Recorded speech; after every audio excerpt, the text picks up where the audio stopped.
সুপ্রিয় শিক্ষার্থী বন্ধুরা, সালামু আলাইকুম। আমি তোমাদের সাথে আছি মোহাম্মদ আসাদুজ্জামান শান্ত। আমরা আলোচনা করছিলাম যোগাযোগকরণ বা ইন্টিগ্রেশন নিয়ে, এবং আমরা গত লেকচারে দেখেছিলাম আমাদের যে 9 লস অফ রিপ্লেসমেন্ট, এই 9 লস অফ রিপ্লেসমেন্টের ভিতরে প্রথম যে সূত্রটা, অর্থাৎ integration of a square plus x square 1/a² plus x square dx এর যে প্রমাণটা, সেটা আমরা দেখেছিলাম।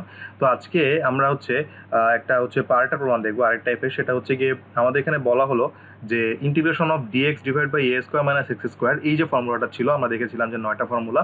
এর ভিতরে যে সেকেন্ড ক্যাটাগরি, যে প্রথম ক্যাটাগরির যে লাস্টের দিকে যে ফর্মুলা, অর্থাৎ 3 নাম্বার সূত্রটা, সেগুলো ছিল এরকম যে integration of dx by a square minus x square যদি হয়, তাহলে এটা সূত্র হবে 1/2a ln of x plus one x plus a divide by a minus x plus c, এরকম টাইপের আলটিমেটলি আমরা সূত্র দেখেছিলাম। তো আমরা এবার এই ডান সাইডেরটা আমাদের মাথায় রাখার দরকার নাই। আমরা আপাতত integration of dx divide by a square minus x square, এই যে টার্মটা, এটাকে আমরা এমনভাবে কাজ করব, এমনভাবে আমাদেরকে এটাকে নিয়ে সামনে আগাতে হবে, যাতে আমরা এরকম একটা জিনিস পাই।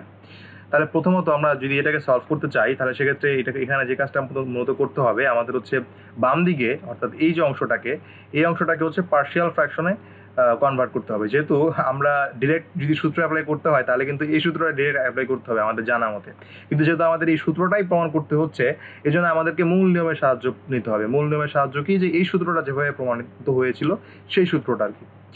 তাহলে সেক্ষেত্রে আমরা যে কাজটা করতে পারবো, এটাকে আমরা পার্শিয়াল ফ্র্যাকশন করতে হবে। যদি আমরা এটাকে পার্শিয়াল ফ্র্যাকশন করতে চাই, তাহলে সেক্ষেত্রে এখানে যে কাজটা আমরা করতে পারি, আমরা পার্শিয়াল ফ্র্যাকশনের যে নিয়মটা আছে সেভাবে তুমি করতে পারো। অর্থাৎ এখানে যেহেতু 1/a প্লাস এক্স ইন্টু এ মাইনাস এক্স আকারে তুমি লিখতে পারো। এরপরে এ বাই সামথিং যেভাবে তোমরা করো, অর্থাৎ হায়ার ম্যাথে যেভাবে তোমরা শিখেছিলে ক্লাস 10-এ এবং 9-এ, সেভাবে তোমরা করতে পারো। অথবা তোমরা এখানে শর্টকাটও করে ফেলতে পারো। যদি তুমি শর্টকাটে করে ফেলো, তাহলে সেক্ষেত্রে এরকম একটা জিনিস পাবা, 1/2a into 1/a plus x plus 1/a minus x dx, এরকম একটা জিনিস আমরা পাবো।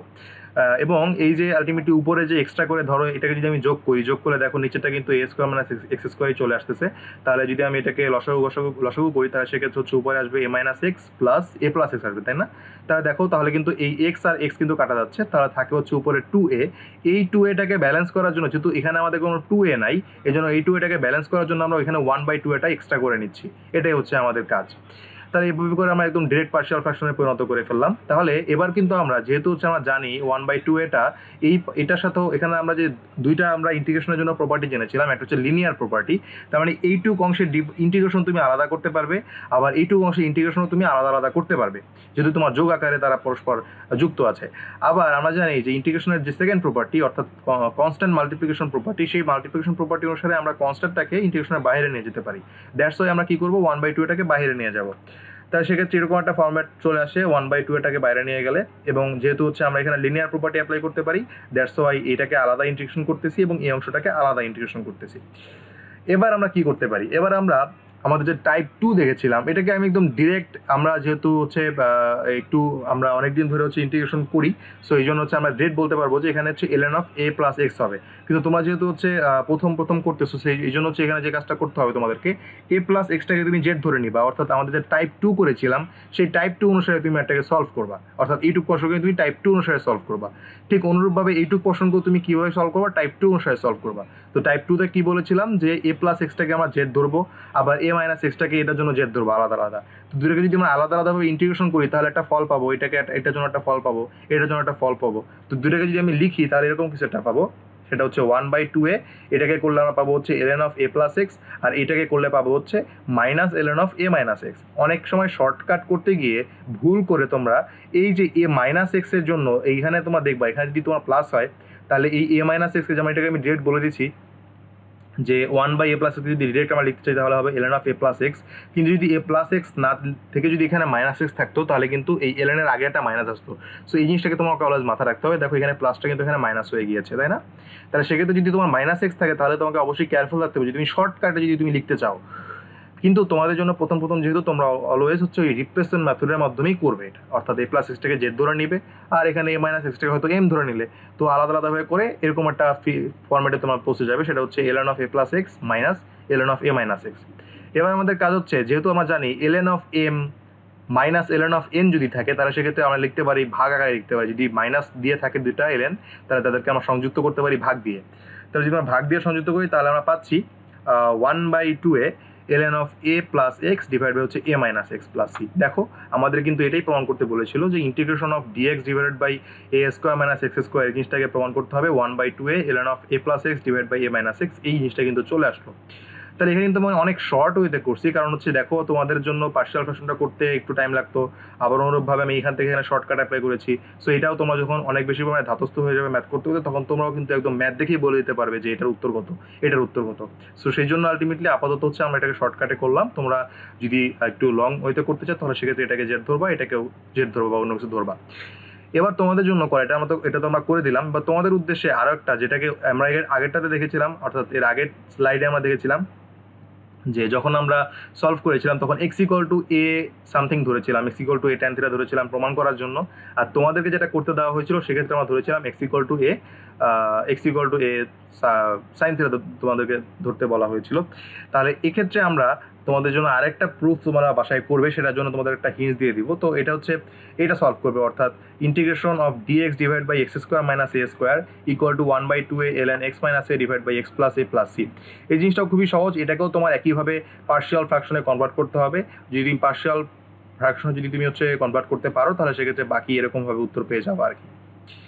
তো আশা করি আমাদের সূত্রগুলো বুঝতে কারো সমস্যা নেই, এবং এই যে 9টা সূত্র আমি তোমাদেরকে বোঝালাম, এই 9টা সূত্র অলওয়েজ তোমাদেরকে মাথায় রাখতে হবে। কখন কোনটা অ্যাপ্লাই করতে হয় তোমরা বলতে পারবে না নিজেরাও। সো এই জন্য 9টারই তোমার অবশ্যই মাথার এমনভাবে সেট করতে হবে যাতে যে কোনোভাবেই তুমি ম্যাথের ফর্ম্যাট দেখলেই বুঝতে পারো যে এখানে আমি এই সূত্রটা অ্যাপ্লাই করলে খুবই সহজে ম্যাথটাকে সলভ করতে পারবো। হয়তো 10.2 এর জন্য এটাই একটা ম্যাথ, কিন্তু 10.4 10.3তে যখন আমরা যাব তখন দেখা যাবে যে এইটা ম্যাথের ভিতরে একটা সূত্র হিসাবে ব্যবহার করা হচ্ছে। সো এই জন্য এটাকে একই সাথে তুমি সূত্র হিসাবেও ধরতে পারো, এই 9টা সূত্রকে একই সাথে তুমি সূত্র হিসাবেও ধরতে পারো, আবার একই সাথে তুমি ম্যাথ হিসেবেও ধরতে পারো। তা চলো এবার আমাদের যে বেসিক যে টাইপটা আর কি, যে টাইপ নিয়ে আমাদের এত কথা, টাইপ 9টা সূত্র আমরা দেখলাম, সেই টাইপটা আমাদেরকে কি বলে। তো আমরা সরাসরি টাইপ এক্সপ্লেনেশনে চলে যাচ্ছি। আমরা দেখতে পাচ্ছি 3টা ক্যাটাগরির ম্যাথ। একটা হচ্ছে ইন্টিগ্রেশন অফ ডিএক্স, এখানে একটা বহুপদী, এখানেও তোমার একটা বহুপদী, এখানে একটা তোমার বহুপদী আছে। তিন টাইপের বহুপদী। নিচেরটা হচ্ছে দেখো, প্রথমটা হচ্ছে কি, নিচে x square plus bx plus c আছে, আর তারপরেরটাতে এটাতে রুট আকারে আছে, এবং তারপরেরটাতে হচ্ছে যে লবে রুট আকারে আছে। এখন এই যে 3টা ফরম্যাট দেখো, তো এই 3টা ফরম্যাটে কিন্তু আমাদের 9টা সূত্র পড়ে, তাই না? 3টা ফরম্যাটের মাধ্যমে কিন্তু আমরা 9টা সূত্র আলাদা আলাদাভাবে জানতে পারি। অর্থাৎ ওই 9টা সূত্রের সাথে কিন্তু এই জিনিসগুলো মিলে যায়, অর্থাৎ প্রথম 3টার সাথে এগুলো মিলে যায়, তারপরে দ্বিতীয় 3টার সাথে হচ্ছে এটা মিলে যায়, এবং তৃতীয় 3টার সাথে হচ্ছে এটা মিলে যায়। তার সেক্ষেত্রে এই ধরনের ফরম্যাটে যদি তোমার ম্যাথ থাকে তাহলে আমাদের যে কাজটা করতে হবে সেটা হচ্ছে এই ধরনের সকল প্রবলেমকে সলভ করার টেকনিক হচ্ছে কি, যে এই যে x square plus bx plus c এই বহুপদীটিকে দুইটি রাশির পূর্ণবর্গের যোগফল অথবা বিয়োগফল রূপে প্রকাশ করতে হবে। এরপর 9টি সূত্রের যে কোনো একটি প্রয়োগ করা। ওকে, তাহলে আমরা কি দেখলাম, আমাদের এখানে আছে x square plus bx plus c, এইটাকে, এই বহুপদীটাকে দুইটা রাশির পূর্ণবর্গের যোগফল বা বিয়োগফল আকারে প্রকাশ করা। তুমি ক্লাস 9 10 এবং 8 এরকম অনেক ম্যাথ পড়ছো, একটা বীজগাণিতিক রাশিকে কিভাবে তোমার দুইটি রাশির পূর্ণবর্গের যোগফল বা বিয়োগফল আকারে প্রকাশ করতে হয়। সো এটা আমি আর বোঝাবো না, এটা তোমাদের জানা।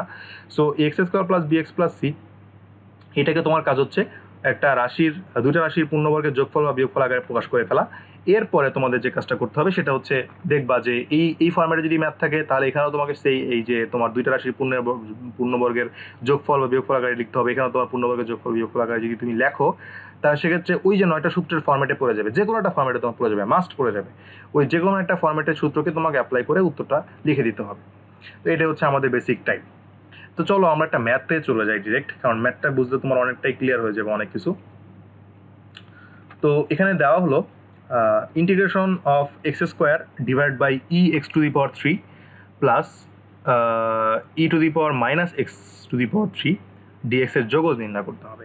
তাহলে এই ধরনের একটা ম্যাথ কিন্তু দেখো আপাত দৃষ্টিতে কিন্তু এখানে কিন্তু তোমার ওই x square plus bx plus c এই ফর্মেটটা কিন্তু তুমি দেখতে পারবা না। এটাই হচ্ছে ইন্টিগ্রেশনের মজা, অর্থাৎ ইন্টিগ্রেশন তুমি যত করবা তোমাকে একটু ম্যাথটা যদি একটু ঘুরিয়ে পেঁচিয়ে দেওয়া হয় মনে হবে যে এটা কোনো টাইপের ভিতরে পড়তেছে না, আসলে সেখানে 2-3টা টাইপ মিলিয়ে হচ্ছে এই ম্যাথটাকে করা। তাহলে আমরা এবার দেখবো এখানে আসলে এটাকে আমরা যদি ভাঙতে চাই তাহলে আমরা কি করতে পারি। দেখো যদি আমরা এক্স কিউবকে যদি জেড ধরি, যদি আমি এখানে এক্স কিউবকে জেড ধরি তাহলে কিন্তু দেখো এক্স কিউবকে ডিফারেন্সিয়েট করলে 3x স্কোয়ার ডিএক্স চলে আসবে, তাই না? আমাদের টাইপ 3টা কিন্তু এটাই বলতো যে তোমার নিচে বা উপরে কোনো একটা অংশকে ডিফারেন্সিয়েট করলে যাতে অন্য একটা অংশ পাওয়া যায়, যদি এই টাইপের ফরম্যাট হয় তাহলে আমরা টাইপ 3 ফলো করব। তাহলে টাইপ 3-তে কী ফলো করেছিলাম, একটা নির্দিষ্ট অংশের ডিফারেন্সিয়েশন যদি আরেকটা হয় এবং সেটা যদি ডিএক্স এর সাথে গুণাকারে থাকে, তাহলে যেটা ডিফারেন্সিয়েশন সেটাকে আমরা জেড ধরবো। তাহলে দেখতে পাচ্ছি এখানে এক্স কিউবকে ডিফারেন্সিয়েট করলে আমরা এক্স স্কোয়ার পাচ্ছি, মানে 3x স্কোয়ার পাচ্ছি, আর 3টাকে তো ব্যালেন্স করা যায়, কনস্ট্যান্ট তো ব্যালেন্স করা কোনো ব্যাপার না। তাহলে সেক্ষেত্রে আমাদের কী কাজ করতে হবে, এই এক্স কিউবটাকে আমাদেরকে জেড ধরতে হবে। তাহলে চলো আমরা এক্স কিউবটাকে জেড ধরি। তাহলে যদি আমরা এক্স কিউবটাকে জেড ধরি, তাহলে সেক্ষেত্রে এটাকে যদি ডিফারেন্সিয়েট করি, তাহলে সেক্ষেত্রে এক্স স্কোয়ার ডিএক্স আর dz/3 চলে আসলো এই পাশে, এখানে 3টাকে এই পাশে ডিরেক্ট আমরা নিয়ে ফেলেছি। এবার আমাদের যে কাজটা করতে হবে সেটা হচ্ছে এই এক্স স্কোয়ার ডিএক্স এর জায়গায় হচ্ছে dz/3 বসাতে হবে এবং এই এক্স কিউব এবং এক্স কিউবের জায়গায় জেড বসাতে হবে। তাহলে চলো আমরা সেই কাজটাই করি। এখানে এক্স স্কোয়ার ডিএক্স এর জায়গায় dz/3 বসলো, আর এখানে e to the power Z plus e to the power minus Z হলো। এবার আমাদের যে কাজটা করতে হবে সেটা হচ্ছে 1/3টাকে বাইরে নিয়ে আসলাম এবং এখানে থাকলো হচ্ছে 1, আর এখানে থাকলো হচ্ছে তোমার e to the power Z plus e to the power minus Z digit থাকলো। এবার আমাদের কাজ হচ্ছে গিয়ে এটা যেহেতু হচ্ছে e to the power minus Z, এটাকে কিন্তু আমরা ইনভার্স করে লিখতে পারি 1/e two the power Z আকারে। এবার হচ্ছে এটাকে হচ্ছে আমরা কি করতে পারি, একটা সূত্র বলতে এখানে হচ্ছে আমরা লসাগু গসাগু করে যোগ করতে পারি। যদি আমরা লসাগু করি তাহলে সেক্ষেত্রে এখানে e টু দি পাওয়ার এরকম একটা জিনিস চলে আসবে এবং এইটা আমরা একদম শর্টকাট এখানে অ্যাপ্লাই করছি, দুটো লাইন না করে।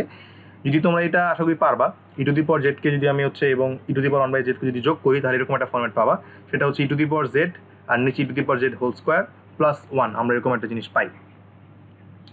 এবার আমাদেরকে যে কাজটা করতে হবে, এখানে আমাদেরকে আবার টাইপ 3 অ্যাপ্লাই করতে হবে। কিভাবে দেখো, আমি যদি e টু দি পাওয়ার জেডকে যদি হচ্ছে আমি সামথিং ধরো এম ধরলাম, e টু দি পাওয়ার জেডকে যদি আমি এম ধরি, এই e টু দি পাওয়ার জেডকে যদি ডিফারেন্সিয়েট করি তাহলে কিন্তু e টু দি পাওয়ার জেডই হয় এবং সেটা কিন্তু ডিজেডের সাথে গুণাকারে আছে। এই জন্য আমরা এখানে টাইপ 3টাকে আবার অ্যাপ্লাই করবো। তাহলে চলো এটাকে এখানে আমরা টাইপ 3টাকে আবার অ্যাপ্লাই করি। তাহলে এখানে আমরা আবার ধরি e to the power Z equal to P ধরলাম এখানে। তাহলে আমি যদি ওই পক্ষে ডিফারেন্সিয়েট করি তাহলে e to the power Z DZ থাকে এবং এখানে থাকতো হচ্ছে ডিপি থাকলো। এবার আমাদের কাজ কি, এবার আমাদের হচ্ছে রিপ্লেস করা। আমরা এখানে উপরে e to the power z ডিজেডের বদলে ডিপি লিখে দিলাম, আর এখানে e টু দি পাওয়ার জেডকে যদি আমি পি ধরছি তার মানে পি স্কোয়ার প্লাস 1 আসলো। এবার কিন্তু আমাদের যে কাঙ্ক্ষিত এই যে টাইপ 4, এই টাইপ 4-এ কিন্তু আমরা ঢুকে গেলাম। টাইপ 4-এ কি বলেছিল যে একটা বহুপদী থাকবে, সেই বহুপদীটার বর্গের যোগফল আকারে। দেখো এইটাকে যদি আমি এক্স ধরতাম তাহলে এক্স স্কোয়ার প্লাস 1 স্কোয়ার কিন্তু তুমি বলতে পারতা। তাহলে তুমি বলতে পারতা কি যে এক্স স্কোয়ার প্লাস এ স্কোয়ার আছে, এখানে ওই ফর্মেটে আছে। তাহলে যদি আমি বলি ওই সূত্র যদি অ্যাপ্লাই করি, দেখো এখানে আছে integration of dp divide by p square plus 1 square কিন্তু আমরা বলতে পারি। তাহলে এইখানে যদি আমি সূত্র অ্যাপ্লাই করি তাহলে প্রথম ক্যাটাগরিতে পড়তেছে যেটা হচ্ছে 1/a tan ইনভার্স x/a। তাহলে এখানে a এর মান হচ্ছে 1, x এর মান হচ্ছে p। তাহলে 1/a মানে হচ্ছে 1/1, তারপর হচ্ছে tan ইনভার্স x/1, x/a, তার মানে হচ্ছে x এর মান হচ্ছে যেহেতু p, সো p/a মানে হচ্ছে 1, সো tan ইনভার্স p থাকলো এখানে শুধুমাত্র। তাহলে এখানেই কিন্তু শেষ নয়, এখানে তোমাদেরকে কি করতে হবে, এই পি এর মানটা বসাই দিতে হবে। এখানে পি এর মান কত পেয়েছিলাম আমরা, পি এর মান পেয়েছিলাম e to the power Z, that's why তোমাকে পি এর বদলে এখানে বসাতে হবে e to the power Z. আবার এই জেডটা কিন্তু কি ছিল, জেডটা কিন্তু ছিল অন্য কোনো কিছু ছিল, অর্থাৎ জেডেরও কিন্তু একটা নির্দিষ্ট মান আছে। তাহলে জেডের মানটাও আমরা এখানে রিটার্ন করে দিব। যদি আমরা জেডের মানটাকে রিটার্ন করে দিই তাহলে আমরা পাবো e to the power x cube পাবো, অর্থাৎ যেহেতু আমরা জেডের মান ধরেছিলাম এক্স কিউব।